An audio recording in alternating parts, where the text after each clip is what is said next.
I do have an Etsy, but I knew for a fact that was never going to be like my main thing. I wanted a website so that I had full autonomy. I asked for some questions from you guys on Instagram and on the community post, so if you're not following me on Instagram, that's the best place to like quickly communicate. I want to do these kind of regularly because a lot of you guys have some of the same questions, and so these videos really help consolidate those answers. So the first question is, how did you choose between selling on a personal site versus Etsy? So I knew from the very beginning that I wanted to have my own website. I do have an Etsy, but I don't really use it. I started my website and my Etsy at the same time. I never wanted to only have Etsy on its own because I do not like Etsy. They make you pay to list your items, and then they have a bunch of restrictions on how much they push your products based on if you offer free shipping or how quickly you get your items out. I just don't want someone else to have a hand in my business and how quickly I get things out. It's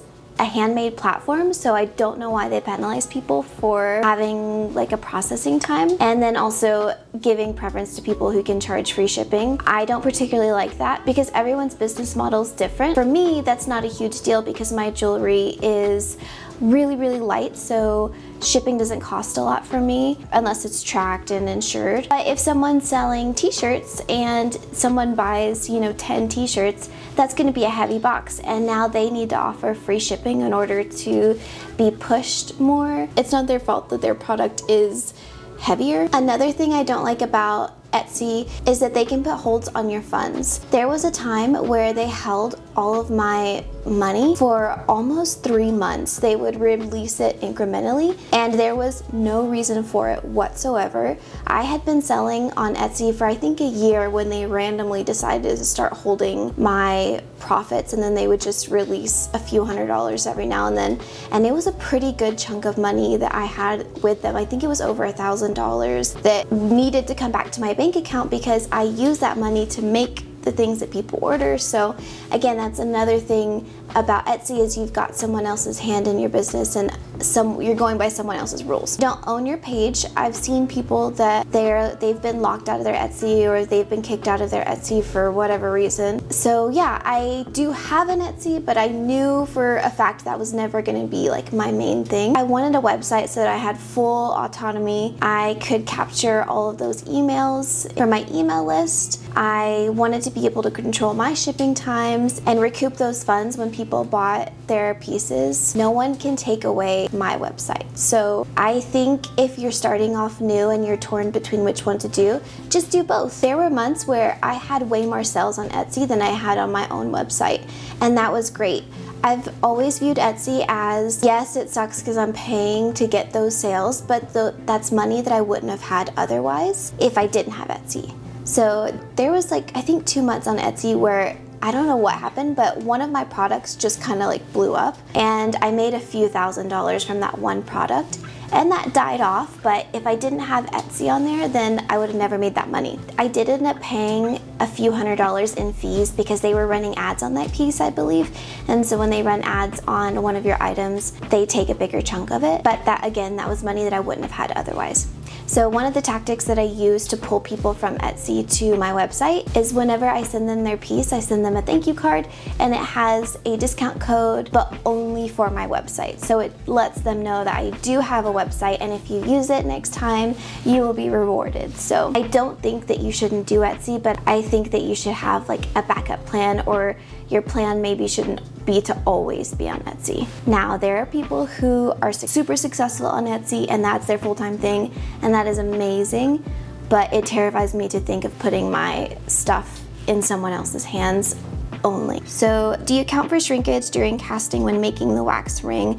How much, half or whole ring size? I remember before I started casting my pieces reading about shrinkage and how some rings will shrink by half size or whole size.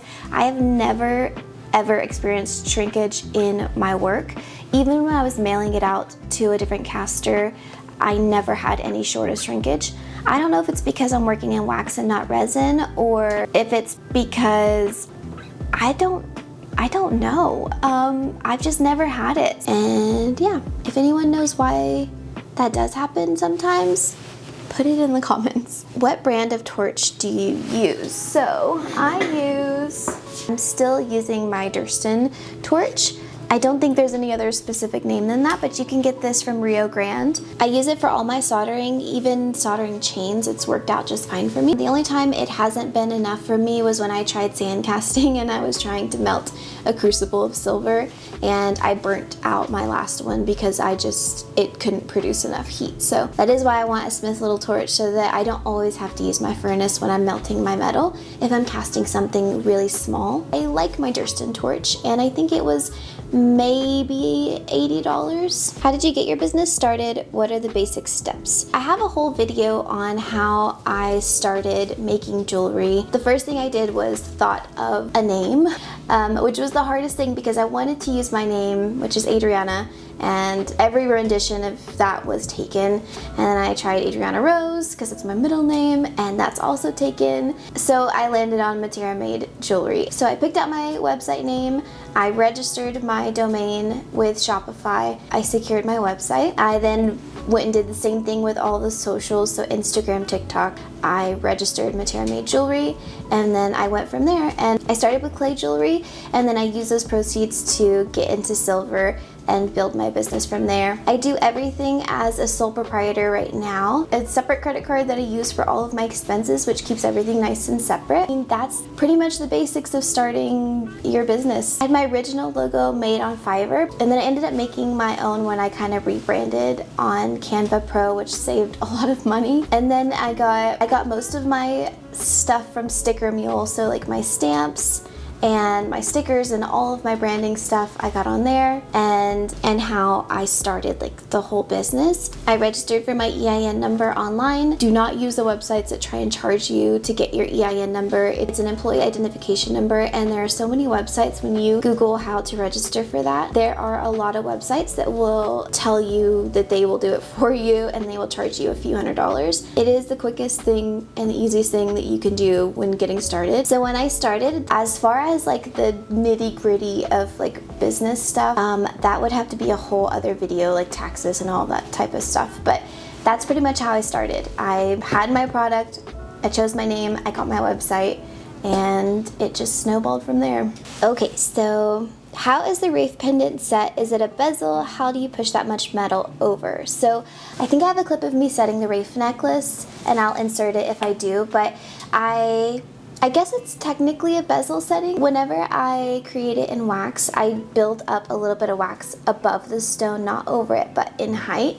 And then once I cast it, I use my hammer handpiece from Fordham that attaches to my pendant motor, and I push that metal over. I could never push that much metal over by hand, and that's where that handpiece comes in, because it literally is exactly what it says. It hammers it over and pushes it over. So yes, bezel setting, and I use my hammer handpiece. What do you use for making quality videos? Is a phone enough, or is a camera necessary?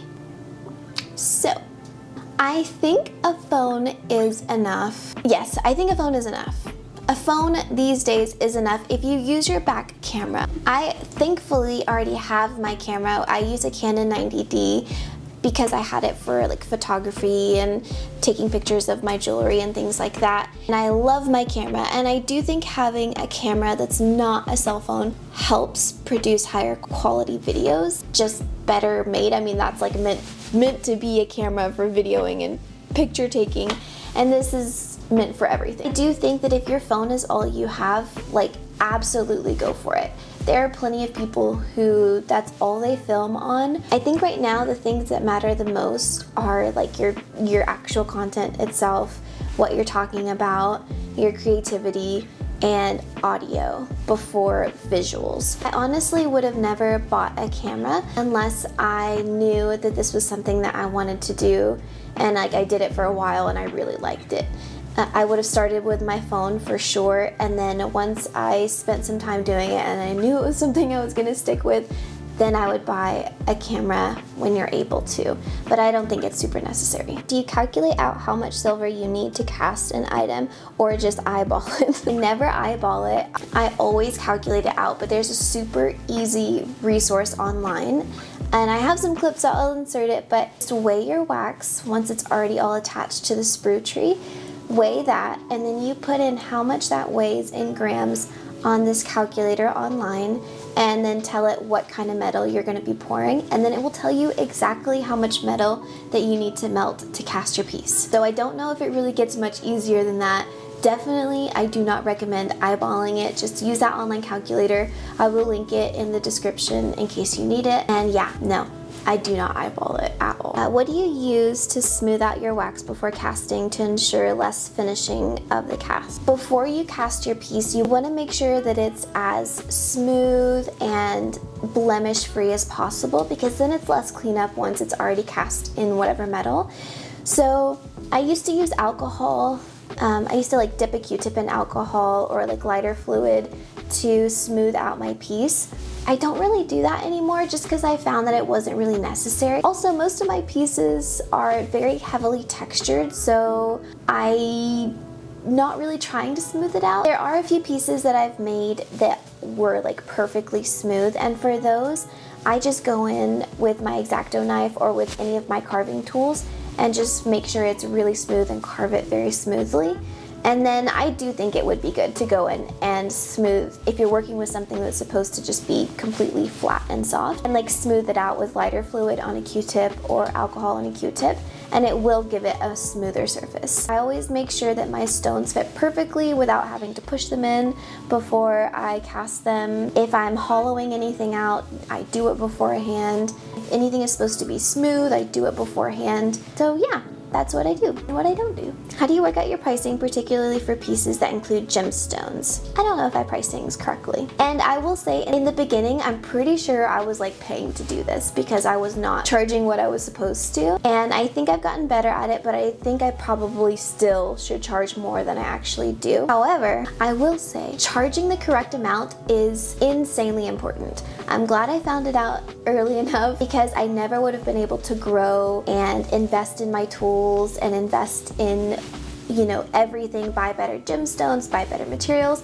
if I didn't price my jewelry to make a profit. This was something that I really struggled with in the beginning, and thankfully, my sister, I love you, you're amazing. She told me, you know, if people want it, they'll buy it, and if they don't, they won't. If they can afford it, they'll buy it, and if they can't, they won't. If I need to charge a certain price in order to keep this going, then charge it, you know? So when it comes to my pricing, I keep a really good Excel spreadsheet on every single thing that I buy and how much it costs. So whatever the actual true cost is, the material, so I weigh my wax so I know exactly how much silver I'm using. I have it documented how much all my gemstones are. I know what every single piece in my packaging costs, my boxes, my tissue paper, stickers, everything, my poly mailers, and then I add 10% for overhead because I'm using all of my, you know, my investment. I'm using wax, I'm using polishing wheels and ball burrs and drill bits and batteries. There's just so many consumables with jewelry making that you have to add in some kind of overhead with each piece in order to like keep it all going. So I always add in 10% of that cost for like overhead, and then that is the cost of my jewelry, and I usually try and multiply it by 2. If I multiply it by 2 and I'm like, I don't think anyone would pay for that, then I will just market research and I'll look for a piece that has that same gemstone and in that same metal and about the same size.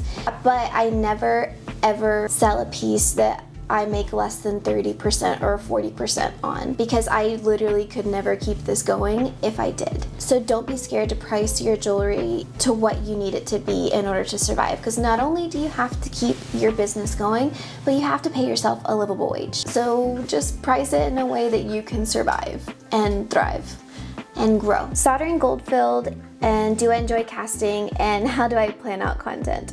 So let's see, that was a lot of questions. I would love to never work with gold fill ever again. I like gold fill, and it is a good option for people who don't want to spend the money for 10 karat gold, 14 karat gold, whatever solid gold. It is a good everyday option because it's got a good thick solid layer of gold on it. But depending on how people wear their jewelry, you never know how it can last. Some people take their jewelry off before they do dishes. Some people never take their shit off. If you're one of those people, shame on you. Take your jewelry off. Don't shower with your jewelry. Don't wash dishes in your jewelry. It's just hard to manage how long it's gonna last, if that makes sense. But anyway, the question was soldering gold fill. So soldering gold fill, you wanna be really careful when you solder gold fill because it does have a thick layer of gold on it, but when you solder it, you could be pulling that copper from the inside to the outside. So you want to be really quick and only solder whatever two joints that you're trying to bring together. But don't use a lot of heat and be quick. So don't want to make like elaborate designs with gold fill. You don't want to have a piece that requires a ton of soldering in a bunch of different places. I wouldn't do it. And I recently have been phasing gold fill out of my website because I want to only sell things that are reliable. But I do get that people love gold fill because it is a really good option if you take really good care of it and you don't wear it like while you wash dishes and take a shower. So the next part of the question is, do I enjoy casting? It is a really fun process and it feels really good to be able to do everything on my own, but it still is new to me and it still makes me nervous. But so far I really love it and I'm excited to get it down packed. How do I plan content? So I don't plan out any content. Every now and then I'll have an idea and I'll jot it down, or I'll jot down like a few video ideas for the next 2 or 3 videos, but I do not plan my content. And I probably should, and I probably will in the future when I have more time, but I am constantly chasing my tail that I don't know if I have time to plan content. Maybe it would make my life easier if I did plan out my content and spent, a whole, lunch break. I don't know. I just don't really know how people really plan content. When it comes to Instagram, I feel like I'm always sharing what I just did yesterday. I don't have a ton in the reserves, if that makes sense. So yeah, I don't plan anything right now, and I only plan the week as I go along. Right now, I try to film my next week's video on the weekend before that Friday, and then I save a lot of my, heavier amounts of work for the weekend so I can film it with my phone for Reels and TikToks for that following week. So nothing's really planned. I just kind of organically shoot whatever I'm doing that weekend and then use it for that week's content, if that makes sense. Okay, so this says, when I'm setting stones, the shank of my ring bends. What do I use / how can I stop it? So my question is, what kind of ring clamp are you using, and are you using a ring clamp? Because if you're using a ring clamp, that shouldn't happen. I use an Encore from GRS.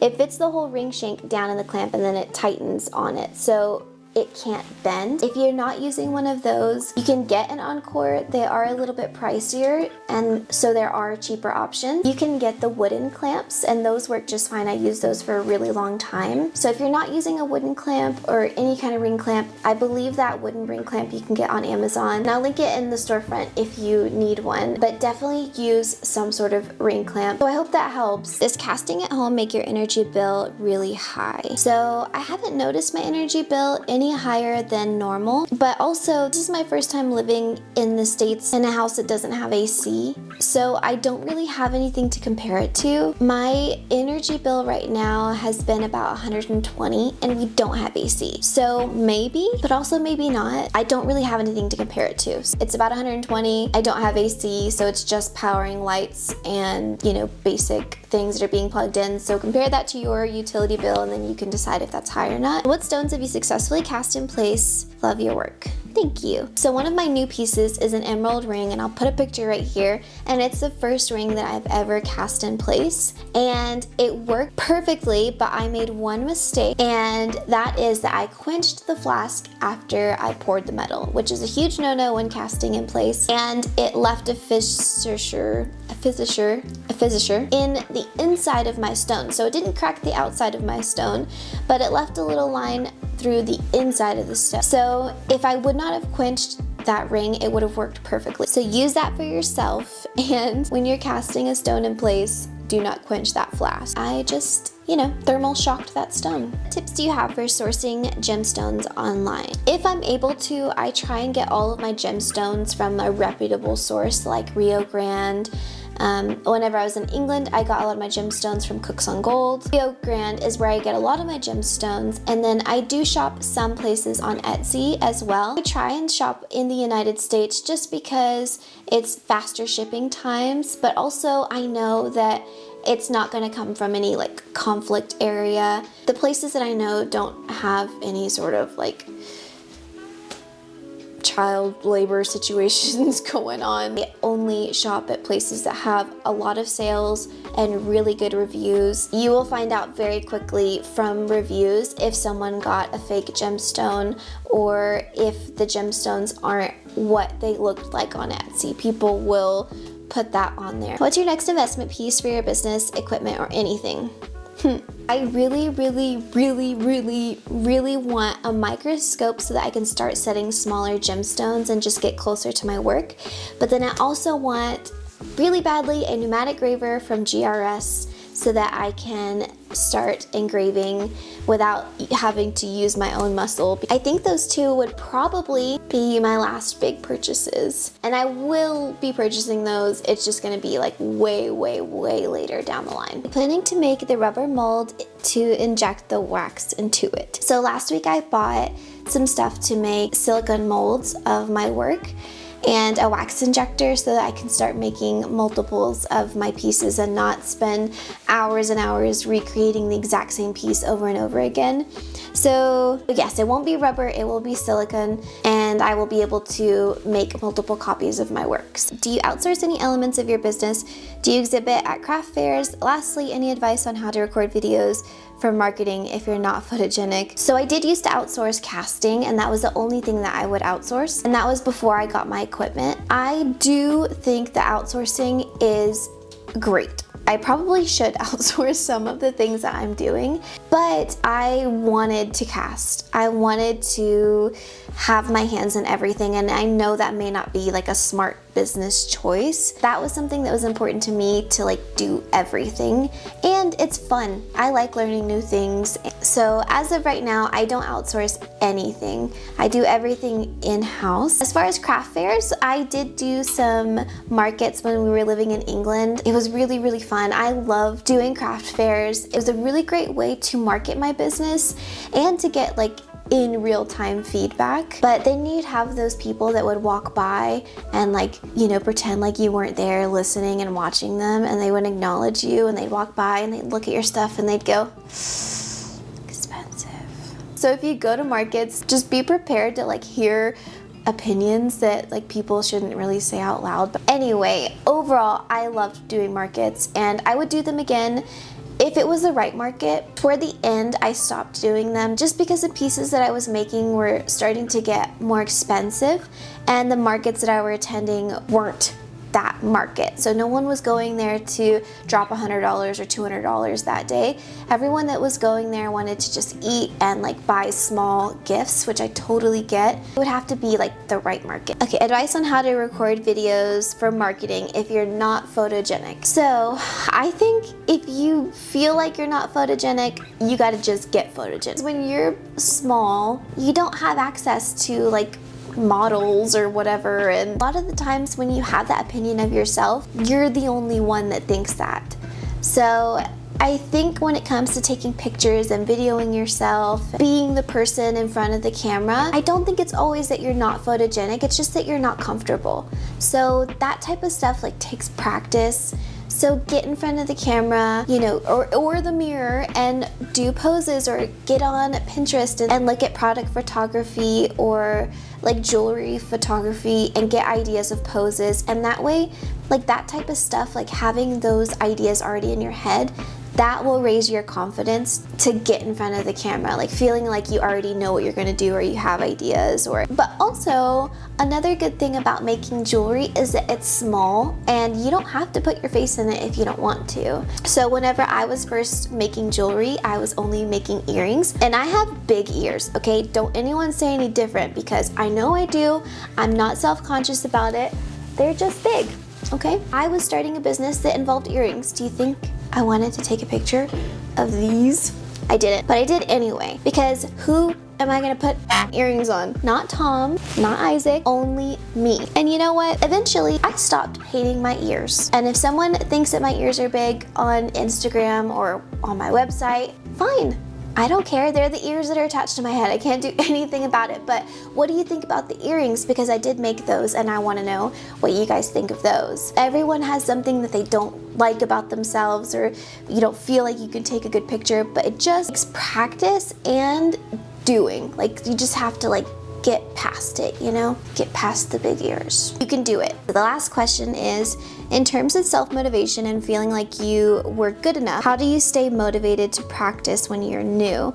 Also, how many hours were you practicing? So, self-motivation and feeling like you're good enough. So in the very beginning of learning how to solder jewelry and just make any silver jewelry, I was practicing a lot. I was super obsessed with like getting it down, and I would stay up until like 12, 1 or 2 sometimes in the morning, and I did that every single day for a good 6 months before I felt like I was good enough to put the silver jewelry on my website. I think the only way that I was like that motivated to do it was just because it was new and exciting, and I don't like feeling like I can't do something. So whenever I would practice and I would go to bed having not been successful the night before, I would think about it all day long. And then when I got home, I was just super motivated and like obsessed with getting a little bit better every single time. I think my motivation was that I wasn't good. I think that is one of the best motivators, because once you get to a point where you're like, I'm actually decent at this, that's when you kind of start getting left with yourself to be like, where do I go from here? Or how do I get better? As like the dust kind of settles, you know, like the excitement settles where you've accomplished the things that you wanted to accomplish, and now you're kind of there and you're like, okay, now what? That's kind of, I think, when you start to question yourself more than in the beginning where you're like, I'm not good and I want to get good. I don't know if that makes sense, but that's what motivated me. Like, sucking motivated me. And now what motivates me is like the future and what this whole thing could be. Now that I have all of my new skills with me, what can I do with them? I have them, so now if I don't do something with them, I feel bad about myself. If I start to slack, I feel bad about myself, because I remember the girl that was like staying up till 2 in the morning and then getting up at 5 to go to work, and I'm like, where is she? You know, like that girl wanted to be right here, and anytime I feel like I'm not like meeting that, I start to feel bad, which I talked about in the last video. Having said that though, I don't think it's healthy to stay up until 2 in the morning and wake up at 5 and possibly run yourself into the ground. There's probably a healthier balance. That's what I did. That's exactly what I did. So that was all of your questions. I really hope that this video was fun and helpful. If you're still here, thank you. I hope you enjoy the next video that it recommends you, and I'll see you next Friday. Bye guys.